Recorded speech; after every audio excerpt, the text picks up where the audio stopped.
मन्त्री परिषद विस्तार गर्दा महत्त्वपूर्ण नेताहरू छुटेको प्रधानमन्त्री देउवाको स्वीकारोक्ति। आगामी दिनमा सबैलाई समेटेर लैजाने प्रतिबद्धता। प्रधानमन्त्री एवं नेपाली काङ्ग्रेसका सभापति शेरबहादुर देउवाले सरकार विस्तार गर्दा धेरै महत्त्वपूर्ण नेताहरू छुटेको स्वीकार गरेका छन्। प्रधानमन्त्री देउवाले संयुक्त सरकार भएकाले सबैलाई समेट्न नसकिएको स्पष्ट पार्दै भोलिका दिनमा सबैलाई समेटेर लैजाने प्रतिबद्धता समेत व्यक्त गरे। शनिबार प्रधानमन्त्री निवास बालुवाटारमा विश्वेश्वर प्रसाद कोइराला शताब्दी सन्दर्भ नामक पुस्तकको विमोचन गर्दै उनले पार्टीलाई योगदान दिएका साथीहरू छुटेकोमा दुःख व्यक्त गर्दै उनीहरूलाई उचित भूमिका दिने आश्वासन समेत दिए। प्रधानमन्त्री देउवाले शुक्रबार मन्त्री परिषदलाई पूर्णता दिएका थिए, तर महत्त्वपूर्ण नेताहरूलाई समेट्न नसकिएको प्रधानमन्त्री देउवाको भनाइ छ।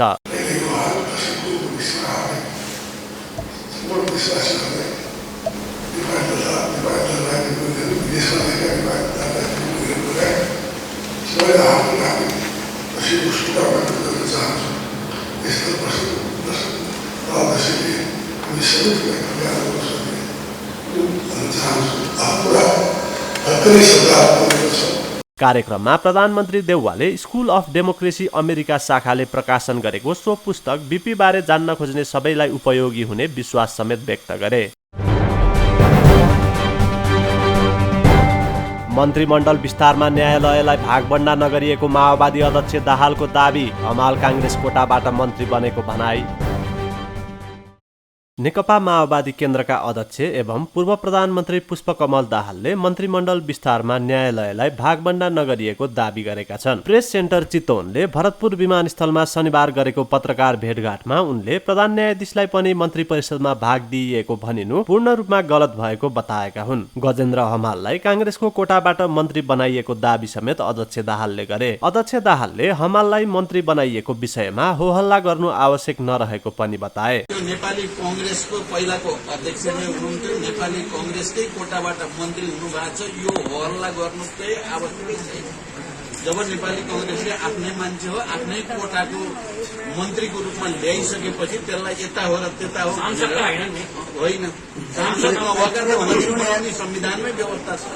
6 महिनासम्म मन्त्री बनाउन सक्ने संवैधानिक व्यवस्था छ। त्योभन्दा पहिला धेरैचोटि त्यस्ता कामहरू भएका छन्। यो कुनै नयाँ कुरा पनि होइन। नेपाली कांग्रेसको कोटाबाट मन्त्री भएको कुरालाई अनावश्यक अरू चर्चा गर्नु केही तुक छैन। सांसद नभएको व्यक्तिलाई 6 महिना मन्त्री बनाउन मिल्ने व्यवस्था संविधानमै भएको उनको भनाइ छ। यसभन्दा अगाडि पनि सांसद नभएका व्यक्तिलाई मन्त्री बनाइने गरेको दाहालले बताए। फरक प्रसंगमा अध्यक्ष दाहालले आगामी निर्वाचनमा चितवन जस्तो जिल्लामा गठबन्धन भएर जाने बताए। एमालेले गरिरहेको संसद अवरुद्ध न्यायसङ्गत नभएको भन्दै बस्न मन नभए संसद छाडेर जान एमालेलाई चेतावनी समेत दाहालले दिए। उनले अब सरकार पूर्ण भएकाले बाँकी काम र विकास तीव्र गतिमा अगाडि बढ्ने पनि उल्लेख गरे। नेपालमा 64,46,000 बढीले लगाए कोरोना विरुद्धको पूर्ण मात्रा खोप। पहिलो मात्रा लगाउनेको संख्या 81,27,000 बढी। नेपालमा पछिल्लो 24 घण्टामा 760 जना कोरोना संक्रमित थपिएका छन्। देशभर गरिएको 6,168 पीसीआर र 5,863 जनाको एन्टिजन परीक्षणका क्रममा 760 जनामा संक्रमण पुष्टि भएको स्वास्थ्य तथा जनसङ्ख्या मन्त्रालयले जनाएको छ। यस्तै काठमाडौँ उपत्यकामा 227 जना कोरोना संक्रमित थपिएका छन्। थपिएका संक्रमित मध्ये काठमाडौँका सबैभन्दा बढी 145 जना रहेका छन्। यसैगरी भक्तपुरमा 25 र ललितपुरमा 57 जना संक्रमित थपिएको मन्त्रालयले जनाएको छ। यो सँगै कुल संक्रमितको संख्या 8,01,633 पुगेको छ। कुल संक्रमित मध्ये 15,340 सक्रिय संक्रमित छन्। गत 24 घण्टामा 879 जना संक्रमित निको भएका छन्। यो सँगै देशभर निको हुनेको संख्या 7,75,072 पुगेको छ। उक्त अवधिमा 11 जना संक्रमितको मृत्यु भएको मन्त्रालयले जनाएको छ। हालसम्म कोरोना संक्रमणबाट मृत्यु हुनेको संख्या 11,221 पुगेको छ। हाल 14,168 जना होम आइसोलेसन र 1,172 जना संस्थागत आइसोलेसनमा छन्। 236 जना क्वारेन्टिन, 317 जना आइसियु र 113 जना भेन्टिलेटरमा रहेको मन्त्रालयले जनाएको छ। नेपालमा हालसम्म लक्षित जनसङ्ख्या मध्ये 64,46,957 जना अर्थात् 29.6% ले पूर्ण मात्रा खोप लगाएका छन्। त्यस्तै पहिलो डोज मात्र लगाउनेको संख्या 21,27,262 जना अर्थात् 37.4% रहेको छ। पढ्दै कमाउँदै कार्यक्रम सञ्चालन गर्ने सरकारको तयारी, शैक्षिक र आर्थिक क्षेत्रको विकासमा महत्त्वपूर्ण भूमिका निर्वाह हुने अर्थमन्त्री शर्माको विश्वास। सरकारले पढ्दै कमाउँदै भन्ने कार्यक्रम सञ्चालन गर्ने तयारी गरेको छ। अर्थमन्त्री जनार्दन शर्माले उत्पादनमूलक अर्थतन्त्र निर्माणका लागि आफूले सो कार्यक्रम सञ्चालन गर्ने तयारी गरिरहेको जानकारी दिएका हुन्। शनिबार काठमाडौँमा आयोजित कोरोना महामारीमा शैक्षिक रूपान्तरण विषयक छलफल कार्यक्रममा बोल्दै उनले त्यसले मुलुकको शैक्षिक क्षेत्र र आर्थिक क्षेत्रको विकासमा महत्त्वपूर्ण भूमिका निर्वाह गर्ने विश्वास समेत व्यक्त गरे। अर्थमन्त्री शर्माले सरकारले उत्पादनमूलक अर्थतन्त्र निर्माणका लागि जोड दिइरहेको पनि दोहोर्याए। उनले हाम्रो विकासको मोडल समुदायमा आधारित हुनुपर्ने आवश्यकता औल्याए। अहिले म यहाँ अर्थमन्त्री भएको एउटा सानो वाक्य राखेँ, पढ्दै कमाउँदै भन्ने एउटा कार्यक्रम अहिले सञ्चालनमा ल्याउने गरी तयारी भएको छ। त्यसलाई लेख्ने बेला बिग्रिएन भने त्यो कुराले एउटा राम्रो परिणाम देला भन्ने मलाई विश्वास छ। त्यस कारणले अब हामीलाई चाहिएको विकास भनेको कस्तो हो त भन्दाखेरि उत्पादनमा आधारित हुनु पर्यो, देशको आवश्यकतामा जोड्नु पर्यो, उत्पादनमा आधारित, उत्पादनमा त्यो प्रयोग गर्ने, त्यसले उत्पादन दिनु पर्यो। हाम्रो शिक्षाले हामीले बाटो खन्छौँ, त्यसले प्रतिफल दिँदैन, प्रतिफल नदिने बाटो खनिरहेका छौँ। हामीले अर्को अघि भन्नुभयो नि, यहाँ म यो विकृतमा छु, भ्यू टावर भन्दै कहाँ बनाउँदैन, आफैमा डाँडो भ्यू टावर छ, फेरि त्यहाँ भ्यू टावर भन्छ, कस्तो हो यो है? अचम्मको कुरा छ। पहिला गेट होइन स्कुल बनाऊ भन्ने छ मेरो माने, पहिला स्कुल बनाऊ अनि गेट बनाउला। अर्थमन्त्री शर्माले शिक्षा क्षेत्रमा लगानी बढाउन आफूले राजस्व सङ्कलन वृद्धि गर्न जोड दिएको बताए। उनले शिक्षा क्षेत्रलाई समयानुकूल बनाउन प्रविधिको विकास गर्नुपर्नेमा सरकार सचेत रहेको बताए।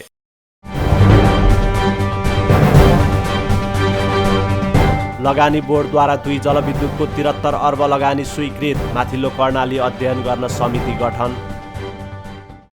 लगानी बोर्डले जुम खोला र अरुण तेस्रोको लगानी स्वीकृत गरेको छ। शनिबार प्रधानमन्त्री निवास बालुवाटारमा प्रधानमन्त्री सहित बसेको लगानी बोर्डको 48औं बैठकले जुम खोला र अरुण तेस्रोको लगानी स्वीकृत गरेको हो। बोर्डको बैठकपछि निर्णय सुनाउँदै लगानी बोर्डका सहप्रवक्ता रमेश अधिकारीले जुम खोलाको 56 मेगावाट क्षमताको करिब 10 अर्बको लगानी स्वीकृत गरेको र अरुण तेस्रो जलविद्युत आयोजनाको 62 अर्बको पुँजी वृद्धि स्वीकृत गरेको बताए। उनले माथिल्लो कर्णाली जलविद्युतको एप्से इन्स्पेक्सनको सम्बन्धमा अध्ययन गर्नका लागि राष्ट्रिय योजना आयोगका उपाध्यक्ष विश्वनाथ पौडेलको संयोजकत्वमा एक समिति गठन गर्ने निर्णय गरेको बताए। बोर्डको बैठकले सम्राट सिमेन्ट र क्युटी1 माथिल्लो त्रिशुली 1 को शेयरको स्ट्रक्चर परिवर्तन सम्बन्धी निर्णय गर्नुका साथै लगानी बोर्डको चालु वर्षको वार्षिक बजेट तथा कार्यक्रम स्वीकृत गरेको छ। जुम खोलाको 56 मेगावाट क्षमताको करिब 10 अर्बको लगानी स्वीकृत गरेको छ। त्यसै गरी अरुण तेस्रो जलविद्युत आयोजनाको पुँजी वृद्धि 62 अर्बको पुँजी वृद्धि स्वीकृत गरेको छ। त्यसै गरी माथिल्लो कर्णाली जलविद्युतको एफसी एक्सटेन्सनको सम्बन्धमा अध्ययन गर्नका लागि एउटा समिति राष्ट्रिय योजना आयोगको उपाध्यक्षज्यूको संयोजकत्वमा एउटा समिति गठन गर्ने निर्णय गरेको छ। त्यसै गरी सम्राट सिमेन्ट र क्युटी1 माथिल्लो त्रिशुली 1 को शेयरको स्ट्रक्चर परिवर्तन सम्बन्धी निर्णय गरेको छ।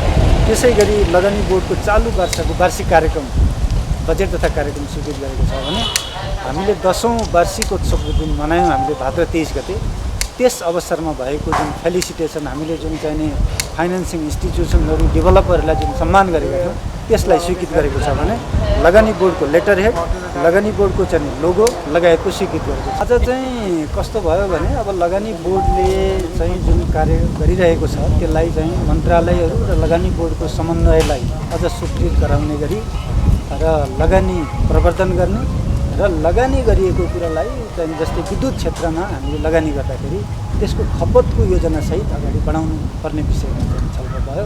र आज विशेष गरी लगानी स्वीकृतिको हिसाबले जुम खोला र अरुण तेस्रोको लगानी स्वीकृति। लगानी स्वीकृत भएको जुम खोला जलविद्युत आयोजना दोलखामा पर्छ भने अरुण तेस्रो सङ्खुवा सभामा निर्माणाधीन छ। बैठकमा मन्त्रालय र लगानी बोर्डको समन्वयलाई अझ सशक्त गर्ने गरी लगानी प्रवर्धन गर्न र लगानी गरिएको कुरालाई विद्युत क्षेत्रमा लगानी गर्दा खपतको योजना सहित अघि बढाउनु पर्ने विषयमा छलफल भएको सहप्रवक्ता अधिकारीले बताए। कोरोना भाइरस महामारीको जोखिमका कारण सेलाएको फेसन इन्डस्ट्री बिस्तारै चलायमान हुन थालेको छ। विगत 2 वर्ष यता कोरोना भाइरस महामारीको जोखिमका कारण सेलाएको फेसन इन्डस्ट्री बिस्तारै पुनः चलायमान हुन थालेको हो। इन्डस्ट्रीलाई चलायमान बनाउन शनिबार काठमाडौँमा आइसी कलेजले आर्ट एन्ड फेसनको 10औं संस्करणको अडिसन राउन्ड सुरु गरेको छ। कार्यक्रममा आयोजक रवि धमलाले नदेखिने गरी ठूलो क्षति भएको क्षेत्र नै फेसन इन्डस्ट्री भएको बताए। उनले 2 वर्षमा कुनै पनि फेसनका गतिविधिहरू गर्न नपाएको गुनासो राख्दै इन्डस्ट्रीलाई चलायमान बनाउन बिस्तारै भए पनि सुरु गरिएको बताए। उनले नेपाली र पश्चिमेली कल्चरसँग सम्बन्धित ड्रेस सो गरिने बताए। फेसनमा नेपालको अबको बजार राम्रो रहेको बताउँदै उनले सरकारले नेपाली कला संस्कृतिलाई विश्वमा विस्तार गर्नका लागि पहल नगरेको गुनासो गरे। यो कोरोनाले सबै व्यापार बिजनेस चाहिँ एकदमै ठप्प भएको अवस्थामा सबैभन्दा नोटिस नभएको र धेरै असर परेको क्षेत्र चाहिँ यो फेसन इन्डस्ट्री हो। यसमा चाहिँ हामी धेरै व्यवसायीहरू चाहिँ थला परेका छौँ। कतिजना मोडलले यही मोडलिङ गरेर खानुपर्ने कन्डिसनहरू छ। कतिपय यही फेसन इन्डस्ट्रीको इभेन्ट गर्नेहरूले पनि यही फेसन इभेन्ट गरेर खानुपर्ने छ। लगातारको यो कोरोनाको महामारी यो बन्दले गर्दाखेरि चाहिँ एकदमै ठुलो इफेक्ट परिरहेछ। लगभग यो भनौँ यो 2 वर्षमा चाहिँ हामीले कुनै पनि यस्तो एक्टिभ गतिविधिहरू गर्नु पाएको छैन। ठुलो खालको सोहरू नेपालमा अर्गनाइज गर्नु पाएको छैन। हाम्रो क्षेत्रलाई एकदमै भनौँ न पीडित क्षेत्र भन्न मिल्छ कोरोनाको कारणले। त्यस्तै आइसी कलेजकी म्यानेजिङ डाइरेक्टर शैलजा अधिकारीले डिजाइनिङ सोका लागि 30 जना मोडल चाहिने र सहजै पाउने बताइन्। उनले ग्रेजुएसन सोमा सोचेभन्दा पनि धेरै मोडलहरू आएको बताउँदै 2018 को ब्याचको ग्रेजुएसन सो भएको बताइन्। एक्सपेक्टै गरेको थिएन कि यति धेरै मोडलहरू आउनुहुन्छ भनेर, किनभने कोभिडले गर्दाखेरि त्यति धेरै हामीले प्रचार पनि गरेको थिएनौँ। It just been a week हामीले भयो होइन, हामीले पब्लिक फेसबुक सोसियल मिडियाबाट गर्न थालेको प्रचार। तर पनि मोडल्सको अहिले नम्बर हेर्दाखेरि मोडल्सको जुन पार्टिसिपेसन हेर्दाखेरि इट्स रियली इन्करेजिङ। आइसी डिजाइनर्स रनवे चाहिँ एउटा हाइटमा पुगेछ। अडिसन राउन्डमा 300 भन्दा बढी मोडलहरूको सहभागी थियो भने 73 जना बढी डिजाइनरहरूले आफ्नो डिजाइन प्रस्तुत गरेका छन्। सोको फाइनल आगामी 18 डिसेम्बरमा हुनेछ। काठमाडौँमा दशैंका लागि खसी बोकाको बिक्री सुरु। बिक्री मूल्य प्रति किलो 640 रुपैयाँ निर्धारण। दशैं तिहार जस्ता चाडपर्वका लागि सुपथ मूल्य पसल सञ्चालन गर्दै आएको खाद्य व्यवस्था तथा व्यापार कम्पनी लिमिटेडले यस वर्षको दशैंका लागि खसी र बोकाको मूल्य प्रति केजी 600 रुपैयाँ तोकेको छ। कम्पनीले काठमाडौँको थापाथली स्थित आफ्नै कार्यालय परिसरमा प्रति केजी 650 रुपैयाँ मूल्यमा बिक्री गर्ने तय गरेको खसी बोकाको मूल्य दशैंका लागि प्रति केजी 10 रुपैयाँ छुट दिएर 640 रुपैयाँमा बिक्री वितरण गरेको हो। कम्पनीका प्रमुख कार्यकारी अधिकृत मोहन प्रसाद चन्दले खसी बोका सस्तोमा पाइने उल्लेख गर्दै खरिद गर्न पनि ग्राहकहरूलाई आग्रह गरे। उनले खसी बोकाको अभाव हुन नदिने प्रतिबद्धता समेत जनाए। निराश हुनुपर्ने अवस्था छैन। हामीसँग मनग्गे खसी बोका आइरहेको छ, खरिद भइरहेछ र आउने क्रम पनि बाँकी छ। यहाँ भएकालाई चाहिने पनि यहाँले सस्तो मूल्यमा खरिद गर्न सक्नुहुन्छ। 650 रुपियाँ जिउँदो खसी बोकाको हामीले एउटै रेट राखेको छौँ। ठुलो सानो सबैलाई एउटैमा, किनभने चाहिँ विभिन्न हुँदाखेरि घचमच हुन्छ, मानिसहरूलाई भ्रम सिर्जना हुन सक्ने अवस्था देखेर हामीले एउटै रेट राखिदिएका छौँ। खसी लियोस्, बोका लियोस्, सानो ठुलो जे लिन्छ आफ्नो चोइस अनुसार, आफ्नो आवश्यकता अनुसार। त्यसको लागि 650 रुपियाँ हाम्रो निर्धारित रेट हो। त्यसमा दशैंको लागि हामीले 10 रुपियाँ प्रति किलो छुट दिएर 640 को दरले बिक्री वितरणको व्यवस्था गरेको छ। कम्पनीले हाल 2000 खसी बोका बिक्रीका लागि ल्याएको छ। तर ग्राहकहरूको चाप बढेकाले आवश्यकता अनुसार फेरि पनि खसी बोका थप गरेर बिक्री वितरण गर्ने व्यवस्था मिलाइएको खाद्य व्यवस्था तथा व्यापार कम्पनी लिमिटेड बागमती प्रदेश कार्यालयकी प्रादेशिक प्रमुख ज्ञानु थापाले जानकारी दिइन्। उनले दैनिक 500 वटा खसी बोका बिक्री वितरण हुने अनुमान गरिएको समेत बताइन्। अहिले हाम्रो यो उपभोक्ताको चाप हेर्दा हामीले बिहान 7 बजेदेखि सुरु गरौँ यो बिक्री कार्यक्रम। हामीले बेलुका 5 बजेसम्म गर्छौँ होइन। यो बिहान 7 बजेदेखि बेलुका 5 बजेसम्म चाहिँ यो उपभोक्ताको चाप हेर्दाखेरि करिब 500 गोटा चाहिँ हामी बिक्री गर्छौँ जस्तो लाग्छ मलाई। हामीले 2000 गोटा त हाम्रो लक्ष्य छ होइन। आज मात्रै हाम्रो 1000 गोटा चाहिँ अहिले नै छ हाम्रो यो कम्पाउन्डभित्रै छ भने 1000 चाहिँ आउने तयारीमा छ, कोही बाटोमा छ होइन, कोही चाहिँ खरिद भइरहेछ। अब 2000 गोटाले यो उपभोक्ता काठमाडौँको उपभोक्तालाई त समेट्न अवश्य सक्दैन। तर पनि हाम्रो यो मूल्यले कमसेकम बजार मूल्य त स्थिरीकरण होस् होइन बजारलाई नियन्त्रण गरोस् भन्ने चाहिँ उद्देश्य नेपाल सरकारको नीति पनि हो र थप अझै पनि यसरी भिडभाड भएर जस्तो सप्तमीसम्म पनि पुगेन भने हाम्रो व्यवस्थापनबाट निर्णय भएर आयो भने चाहिँ थप सङ्ख्या पनि थप हुन सक्छ। यता ग्राहकहरूले पनि बजारमा भन्दा सस्तोमा खसी बोका उपलब्ध भएको भन्दै खुसी व्यक्त गरेका छन्। उनीहरूले खसी बोका स्वस्थ रहेको र बिक्री वितरणको व्यवस्था पनि गत वर्षको भन्दा सहज भएको प्रतिक्रिया दिएका छन्। बजार मूल्य भन्दा त अब चाहिँ सस्तै भन्नु पर्यो, तर पोहोर हेरिकन चाहिँ अलि महँगो भयो। पोहोर 500 चान्चुन्थ्यो होइन, यसपालि 640 भन्दाखेरिमा हजुरको चाहिँ मूल्य चाहिँ अलि बढी भयो। खसी चाहिँ राम्रो छ, पनि ठिकै छ, लाइनमा छ। अब त्यहाँ खसी छान्ने ठाउँ पनि ठिकै छ, सबैजना आउनु भएको छ, व्यवस्थापनमा एकदम चाहिँ लाइन सिरियस रहेछ। अलिकति अझ बढाइदिने, टिकट काट्ने अलिकति बढाइदिए भएदेखि अझ सजिलो हुन्थ्यो। कम्पनीले बिहान 7 बजेबाट अपराह्न 5 बजेसम्म खसी बोका बिक्री वितरणको व्यवस्था मिलाएको छ।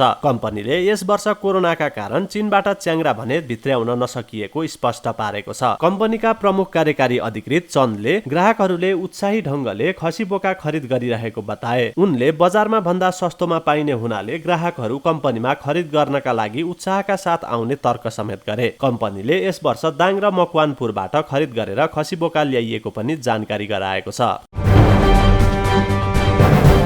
नेपालीहरूको महान पर्व बडा दशैं अन्तर्गत नवरात्रको तेस्रो दिन दुर्गा भगवतीको तेस्रो रूप मानेर चन्द्रघण्टको पूजा गर्ने गरिन्छ। 10 भुजा भएकी, शरीरको रङ सुनको जस्तो दिदीप्यमान, सिंहवाहन भएकी, सदैव युद्ध मुद्रामा देखिने चन्द्रघण्ट देवीले मानवमा बाणीको प्रतिनिधित्व र राक्षसी प्रवृत्तिको विनाश गर्ने विश्वास छ। चन्द्रघण्ट देवीले 9 ग्रह मध्ये शत्रु ग्रहको प्रतिनिधित्व गर्ने विश्वास छ। आयुर्वेदमा चम्सुरको सागलाई चन्द्रघण्ट माताको अंशका रूपमा मानिन्छ। नवरात्रको तेस्रो दिनमा पुजिने चन्द्रघण्ट देवीको स्वरूप शान्तिदायक र कल्याणकारी छ। साथै यिनको मस्तकमा घण्ट आकारको अर्धचन्द्र भएको हुनाले यिनलाई चन्द्रघण्ट भनिन्छ। चन्द्रमा शीतलता र कलाको प्रतीक हुन्। चन्द्रकलाका साथै प्रकृतिको सिर्जना शक्तिले जगतलाई सुन्दर, समृद्धि र ऐश्वर्यशाली बनाउने देवीको योगदान रहेको शास्त्रमा उल्लेख छ। दशैंको तेस्रो दिन शनिबार देशभरिका नवदुर्गाको मन्दिर र शक्तिपीठहरूमा भक्तजनहरूको भिड लागेको छ। राजधानीभित्र गुहेश्वरी, मैतीदेवी, दक्षिणकाली, कालिका स्थान, शोभा भगवती, तलेजु भवानी, विजेश्वरी, नक्साल भगवती, भद्रकाली र इन्द्रायणी सहितका देवी दुर्गाको शक्तिपीठहरूमा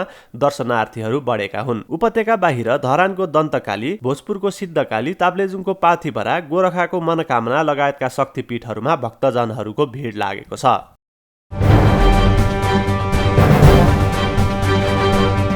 चौथो संस्करणको एभरेस्ट प्रिमियर लिगको उपाधि चितवनलाई पोखरा 4 विकेटले पराजित।